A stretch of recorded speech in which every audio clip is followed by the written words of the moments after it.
What's up? Good afternoon, everybody. Getting our recap here for today. What are the hourly first? We have an hourly fair value gap paired with an actual 15. So we just wanted to see if we couldn't get up into that. We're still consolidating, so we don't expect much movement. We have NFP on Friday as well. So, yeah, just not really expecting too much movement. Still trading within the range, having to be quick and nimble. As we work now to the 15, you'll see we actually leave some equal lows behind. But we spoke this morning about equal lows don't always need to be engaged.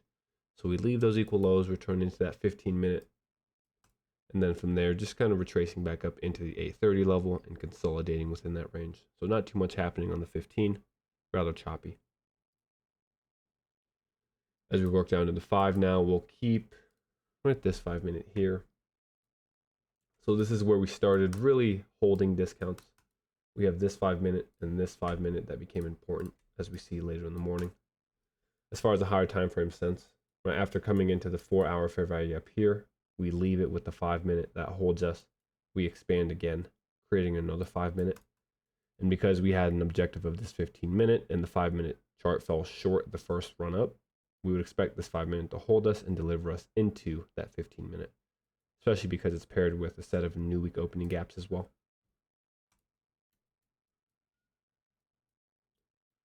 So now on the 1-minute, we'll start all the way back here really prior to 9:30. So we had equal lows, but the reason that we left these equal lows and why we spoke about not always having to return to equal lows is because we had already created a lot of new discounts. So on the way lower, notice we're creating that 3 drives, right? We have a short-term low here, relative equal lows. We clear those. We then clear this short-term low, retrace, clear that short-term low, retrace, and one more time clear a short-term low. So we've cleared lots of sell side. We've returned into a higher time frame discount. This shaded area is 2 sets of 4-hour fair value gaps. And now as we leave that, we're leaving it with another fair value gap here. So this low, high, lower low broken becomes our breaker. Also have our order block aligned with it. Right, so breaker, OB level. And that's what we come back down into here. So now following the 9:30 open, we see price hold that discount, create a new 1-minute fair value gap on the way up here that held. We then break up and above inversion levels, breaking above new week opening gap levels. So at this point, we're breaking through premiums and holding discounts. At 10 o'clock, when we see this news, hold this 830 level and create an extended move higher, right, displacing up and through the new week opening gap. We understand that everything down in here no longer needs to be revisited. So we're not looking for price to continue to trade lower. We expect this 1-minute fair value gap here to hold us, and you'll see how that plays out. So we'll label the 5-minute as well as the 1-minute. So at this point, we don't expect anything below this low to have to be retraded into. All of these discounts have held us. Our interest now lies with this 1-minute paired with the new week opening gap. So on this initial run up higher, we close above new day opening gap. This level here was an old buy side pull. So the first run up, we create equal highs at this high. At this point, when we create these equal highs and now retrace, we still expect this high to be targeted after retracing back up into this discount. So now we give a short-term swing low, holding right on the new week opening gap level. Notice that. We retrace to create a failure swing here, now creating relative equal highs, still underneath buy side and a higher time frame inefficiency. So the idea of higher prices still holding. And now one more time, we run out these short-term lows created. So we clear a short-term low. Notice where this candle body stops, right at the low of the 5-minute fair value gap. So at this point, we were speaking about how this 5-minute, as long as we can hold this 5-minute, higher prices could still happen. This 5-minute fair value gap holds us, the 1-minute consequent encroachment holds us, and now we start to overtake premiums that were created on the run lower. Right, so remember, this is our 1-minute here. We'll remove that for now. This is our 5-minute. We hold that perfectly. And then notice how we created, right, this premium fair value gap, this fair value gap, and this volume imbalance. So after creating these premiums, if price wanted to go lower, these would be respected. Instead, in one swift motion, we push right up and through all of those. So when we see this one candle displace through all the premiums, creating a new 1-minute discount fair value gap, we'll fully confirm to now look for longs. Because we have held our discount in the 5 minute, we've cleared a short-term low, and we still have buy-side objectives that have yet to be met. Our first entry comes right on this little fair value gap here I was looking at. Right, it held us initially. So as we closed above it on this candle, we go in on consequent encroachment. All right, we'll show that there. So we go in on the consequent encroachment, wanted to build a position. So we had another entry set for the actual volume imbalance because we still expect a retracement into this 1 minute. This was just in case price wanted to really run. We could be apart, but we have a limit set here. Our second limit is set right on the volume imbalance paired with the 5 minute fair value gap, also part of the 1 minute bullish fair value gap. So price comes into that, hit that volume imbalance perfectly. Look at the precision here. Candle body's holding. And then ultimately we break higher, giving you one more chance. I could have added here, we were fine not. But now as we get back above the new day opening gap here, we create a bullish fair value gap, hold consequent encroachment, give you the volume imbalance entry here, and then from there we start expanding. We just took a 5 handle partial from this entry here. So securing 5 handles. Our second target now was this buy side pool. So the equal highs that were created, that was our main objective. Close 2 there. And then finally, we just closed one at the 15-minute consequent encroachment. So this was the 15-minute fair value gap we were targeting. And you see that's what ends up being the high, right? We hold that, we exit on the consequent encroachment, and now we retrace heading into lunch. After this retracement, we clear all the sell side in here now. So all the swing lows created on the run up, that gets cleared in one swift motion. We retrace to 50% of this range, right? We would come back into equilibrium, give a short-term YouTube setup paired with SMT. So a short-term high being cleared here, breaking structure at the low, leaving behind a bearish fair value gap. That fair value gap holds us, delivers us again into sell side.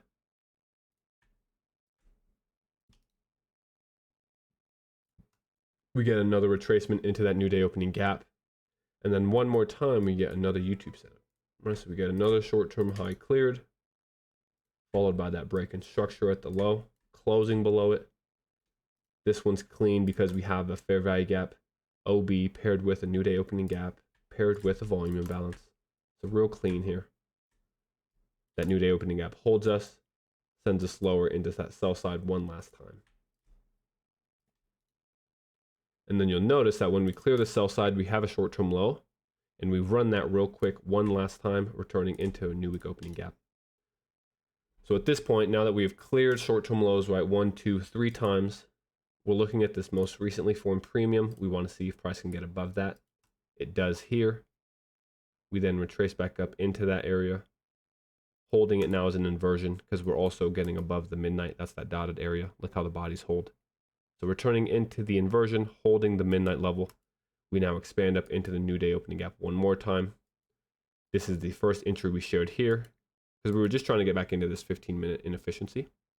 So as we create this order block off of our new week opening gap, we try to use that opening level to go ahead and go long. Instead, once we create the short-term low, breaking back above the new day opening gap here, our stop gets put in profit and we get stopped in profit. So stopped in profit. Right, we'll take that. No loss, no risk. We continue to consolidate. And then here was the second entry for the afternoon that we shared. So now we clear a short-term low while returning back into a new week opening gap once again, still holding this original framework, which was nice. And once we clear the short-term low, we now break structure at the high here. So creating that YouTube model, leaving behind a fair value gap. On this run up, we had failed to reach into this inefficiency. So we still trust that this fair value gap can hold. That's an important thing to note. Had we reached into this inefficiency first, I would have removed this limit order. But because we never get into our target and this structure is still in place, we can still expect a retracement and for that to hold us. So we get our retracement, enter on the fair value gap. We actually go a little bit deeper into the volume imbalance itself. Beautiful precision there, however. So the wicks go into the volume imbalance. We end up holding the fair value gap. And now we expand away. So our first target here just became our short-term high. We partial there. Final target for us was that inefficiency. You'll notice that we high tick that right beautifully. So after we create equal highs, we run it one more time. short-term buy side. So as we run that buy side, we close the position, tapping into our 15-minute inefficiency, and that ends up being the high of power hour. I wanted to point out, during 350, we often speak of a little setup that takes place. And notice how we create these equal lows. And now following 350, we run those short-term equal lows. So turtle soup into an old inefficiency, holding its consequent encroachment. And then we actually fully deliver into that inefficiency. Because you'll notice on an exit, we create actual equal highs here. So we exit on the high, which ends up being equal highs, engineering buy side. And now as the market closes, right, the last 5 minutes, we clear a short-term low, turtle soup. We accelerate to run out that buy side and deliver into the objective we were looking for. After doing that, we just retrace back into the range and consolidate into the close.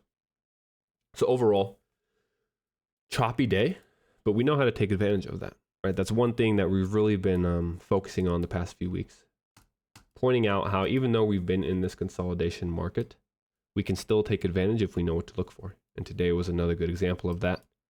Catching longs into buy side, watching as we reverse, right? Clearing 1, 2, 3 drives lower, giving us another reversal, and now riding that back up into just right inter-range inefficiencies. So this 15-minute fair value gap here. When we're trading within a range, we always look for that to return into equilibrium. We don't expect large moves outside of the range extremes, which is why we're fine, right? Catching these short moves up into our buy side targets. So going forward, let's clear this up a little bit. Still just pretty ugly price action, to be honest. With NFP coming up, we don't have many expectations. Let me hide some of this.